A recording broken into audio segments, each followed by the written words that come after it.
Friends, मैं Rachna Amarnath happy literature channel में आपका स्वागत करती हूँ। So friends, in this video I am going to share important question and answer from the novel Tamas, and along with this I am going to discuss some important facts about the author Bhisham Sahni. तो भीष्म साहनी एक Indian writer थे, playwright और actor थे, और ये सबसे ज्यादा famous अपने नॉवेल और टेलीविजन स्क्रीन प्ले तमस के लिए हुए हैं। तो फ्रेंड्स, तमस की स्टोरी इंडिया और पाकिस्तान के पार्टीशन पर बेस्ड है, उस पीरियड पर बेस्ड है जब इंडिया और पाकिस्तान का पार्टीशन हो रहा था। उसी बीच कम्युनल राइट्स हुआ, तो उस राइट्स के वजह से लोगों ने क्या क्या सफर किया, कितना वायलेंस हुआ, कितना प्रॉपर्टी का लॉस हुआ, ये सारी चीजें जो है तमस में भीष्म साहनी जी ने अच्छे से डिस्क्राइब किया है। अपने पर्सनल एक्सपीरियंस को भी शेयर किया है इस स्टोरी में उन्होंने।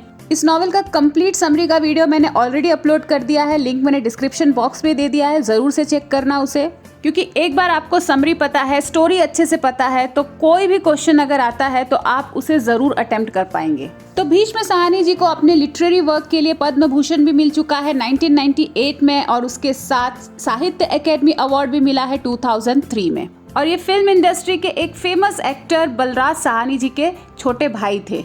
तो फ्रेंड्स, तमस के अलावा इन्होंने कई सारे स्टोरीज लिखे हैं, नॉवेल्स लिखे हैं, प्ले लिखे हैं, जिनमें से दो मास्टरपीस था पाली और अमृतसर आ गया, और ये दोनों भी स्टोरी जो है पार्टीशन पे बेस्ड थी। Okay, now let's start with the first question. Comment on the significance of the title of the novel Tamas. So basically what we need to write here is, first of all we need to explain the meaning of Tamas, then how it is related to the story.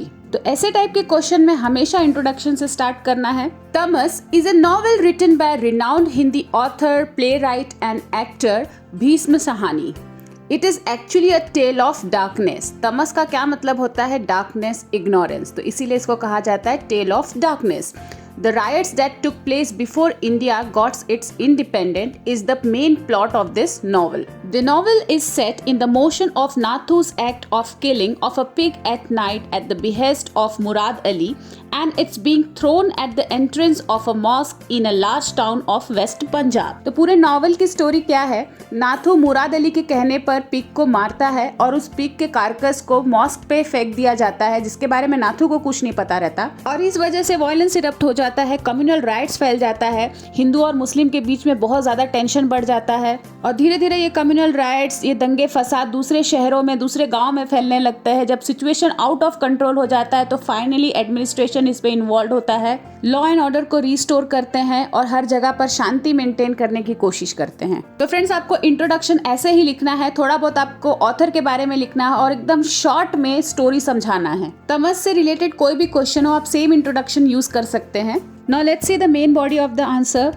The word Tamas means darkness और ignorance. तो ये जो darkness है, जो ignorance है, वो क्या signify करता है? ये टाइटल क्या सिग्निफाई करता है? The title signifies it's sensitive and anguished portrayal of the communal right. तो टाइटल जो है वो कम्युनल राइट को पोर्ट्रे कर रहा है, उसके सेंसिटिविटी को पोर्ट्रे कर रहा है, उसके एंग्विश को पोर्ट्रे कर रहा है. एंग्विश मतलब जो इमोशनल पेन होता है उसे पोर्ट्रे कर रहा है. कार्नेज को पोर्ट्रे कर रहा है, मतलब जो कई लोगों को एक साथ मार देते तो उसको बोलते हैं कार्नेज, तो उसे पोर्ट्रे कर रहा है. और ये सब कब हुआ? जब पार्टीशन हो रहा था. So novel explores a series of the darkest of incident that occurred in 1947 when partition and independent went on concurrently.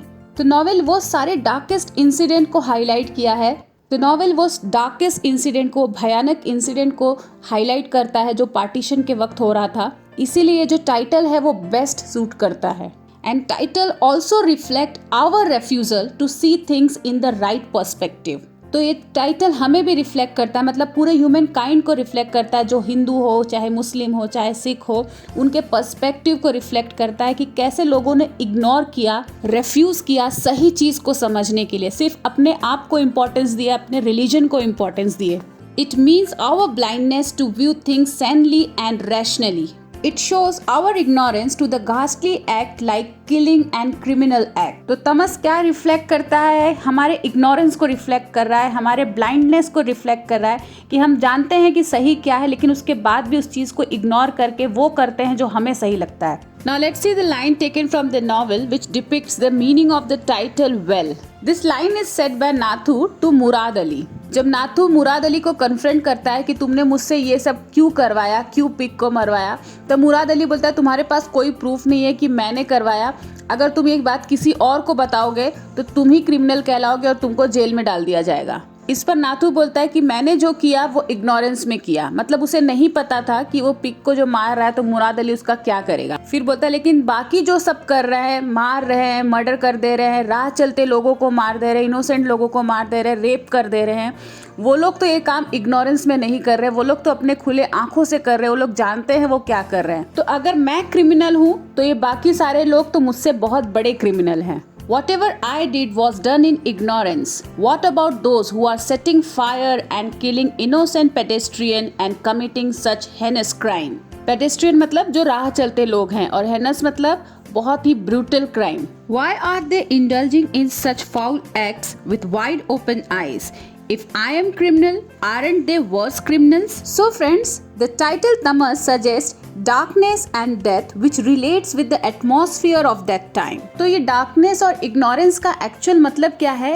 अज्ञानता, lack of knowledge, lack of awareness, मतलब जिसको यही नहीं पता कि हम जो कर रहे हैं उसके consequences क्या हो सकते हैं.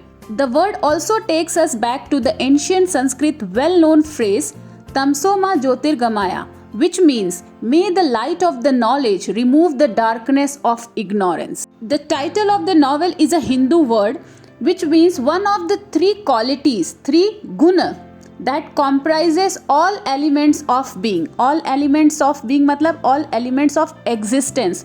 जो एक ह्यूमन के अंदर एग्जिस्टेंस के लिए जो क्वालिटी चाहिए वो तीन चीज़ों से बनी है, वो है तमस, फिर राजास और सत्व। राजास मतलब होता है पैशन या फिर एक्टिविटी और सत्व मतलब प्योरिटी और गुडनेस, और तमस जो है एक नेगेटिव वर्ड है जिसका मतलब है डार्कनेस और इग्नोरेंस, अज्ञानता।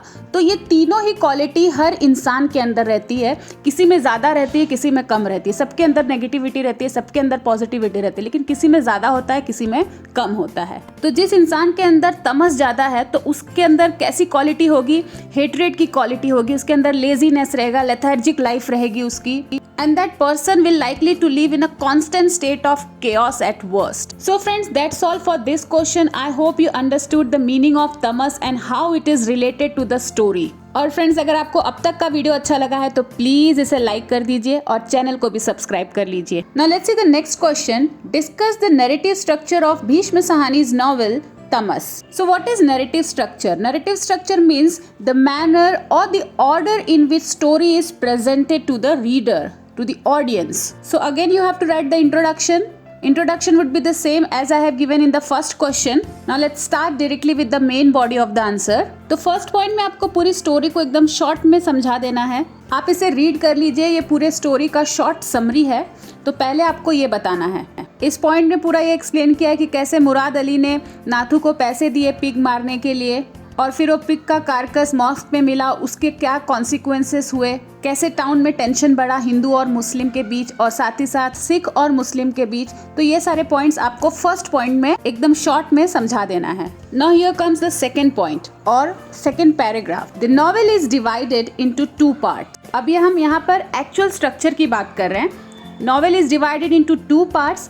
Part 1 comprises of 13 chapters and it begins and ends with Nathu and shows the disastrous result of his innocent act of killing a pig. Innocent act क्यों कहा गया है? क्योंकि नाथू को नहीं पता था कि इसका क्या रिजल्ट होने वाला है।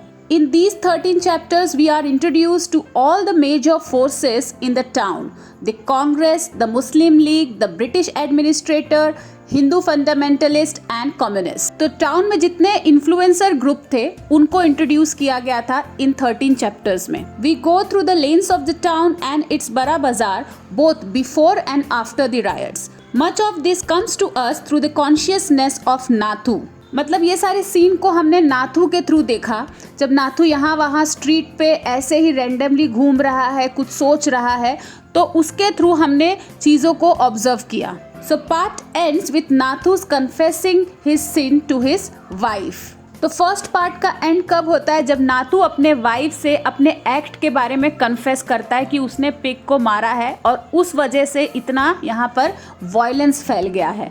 After this part 2 consist of 8 chapters which can be divided into 2 section। Part 2 में कितने हैं? 8 चैप्टर्स हैं और वो 2 सेक्शंस में डिवाइडेड हैं। First section comprises of 5 chapter from 14 to 18 and these 5 chapters take us to the surrounding villages where the violence has spread and focuses mainly on the Sikhs, living particularly on one family, Harnam Singh and his wife Banto and their son Iqbal Singh and daughter Jasbir. तो ये सारे chapter हरनम Singh और उनकी family पर focused है and last 3 from 19 to 21 chapters form the second section and this takes us back to the town and shows the signs of the restoring of peace and also gives us an idea of relief and work been done for the victims of violence. तो ये last 3 chapters में क्या दिखाते हैं कि government ने finally interfere किया violence को कम करने के लिए, पीस को रिस्टोर करने के लिए, लॉ एंड ऑर्डर को रिस्टोर किया।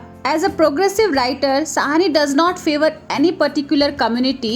It reflects Sahani's secular vision and the deep concern for the pain and suffering of mankind. So this was all about the narrative structure of the novel Tamas. Next है The novel Tamas is a severe criticism of British imperialism in India. Discuss. मतलब British के power को, British के imperialism को तमस में criticise किया गया है। कैसे क्रिटिसाइज किया गया है वो देखेंगे। तो फर्स्ट पॉइंट देखते हैं जो बहुत ही जनरल है। तमस has realistically represented the picture of partition. It has depicted the happening during partition and soon before and after it. The novel has treated the problem of communalism as its major concern and thereby suggested the measures to avert a communal holocaust today. तो novel में जो major concern है वो क्या है? Communalism. Communalism का मतलब क्या होता है? जब कोई अपने रिलीजन के इंटरेस्ट के बारे में बहुत ज़्यादा सोचता है, बहुत ज़्यादा इंटरेस्ट लेता है, बाकी सोसाइटी के बारे में नहीं सोचता, तो उस सेंस को क्या बोलते हैं? कम्युनलिज्म। तो इस नॉवेल का जो मेजर कंसर्न है वो क्या है? कम्युनलिज्म। और इससे बचने के लिए राइटर ने कुछ मेजर्स को सजेस्ट किया है। वो क्या है? अपने इग्नोरेंस को खत्म करना, अपने अज्ञानता को खत्म करना। Tamas reveals the practice of British rules to manipulate religious differences among the community and shows the consequences of unbridled passion and frenzy. Unbridled मतलब जिसे हम कंट्रोल नहीं कर सकते, अनकंट्रोल्ड पैशन। फ्रेंजी का भी मतलब वही होता है, अनकंट्रोल। तो तमस ने क्या किया? एक तरीके से ब्रिटिश के इंटेंशन को भी इसमें रिवील किया है। जब आप रिचर्ड की स्टोरी को देखोगे, रिचर्ड के सीन को देखोगे, तब आपको पता चलेगा कि कैसे जानबूझ के रिचर्ड ने ये जो दंगे फसाद हो रहे थे, जो राइट्स हो रहे थे, उसको बढ़ने दिया। That's why novel underscores the role of Britishers during the righteous time. तो एक्चुअली में होता क्या है? आफ्टर ट्विन मर्डर्स, मतलब जब पिग और गाय को मार दिया जाता है इन सैयदपुर, तो वहाँ पर डिसकंटेंट फैल जाता है दोनों कम्युनिटी के बीच में, हिंदू और मुस्लिम के बीच में, और इसके वजह से राइट्स फैल जाता है। So in order to check this, when the representatives of the Congress, Muslim League and the Sikh went to meet the district commissioner Richard, he expressed his helplessness in interfering in religious matters. तो रिचर्ड ने क्या बोला? जो कि deputy commissioner था, वो बोला कि मैं इसमें कुछ नहीं कर सकता हूँ। Not even an aeroplane was flown which could have served as a warning to check the rising tide of violence. अगर ये लोग एयर के थ्रू सुपरवाइज करते तो ये लोगों के लिए एक वार्निंग जैसा रहता, तो इतना ज्यादा वायलेंस नहीं हो पाता। Commissioner Richard declared that he could do nothing as the power was in fact in the hands of Nehru and Patel in Delhi. This negligent attitude of British administration helped the riots to flare up and accelerate them to extremely large proportion. इन्हीं के negligence के वजह से जो riots था बहुत ही extreme level पे स्प्रेड हुआ। So friends, that's all in this video. I will try to make video on more questions. तो अगर आपको ये वीडियो अच्छा लगा है तो प्लीज इसे लाइक करना ना भूले, चैनल को भी सब्सक्राइब कर लीजिए। तो मिलते हैं मेरे नेक्स्ट वीडियो में एक नए टॉपिक के साथ। तब तक के लिए आप अपना ख्याल रखिए। बाय।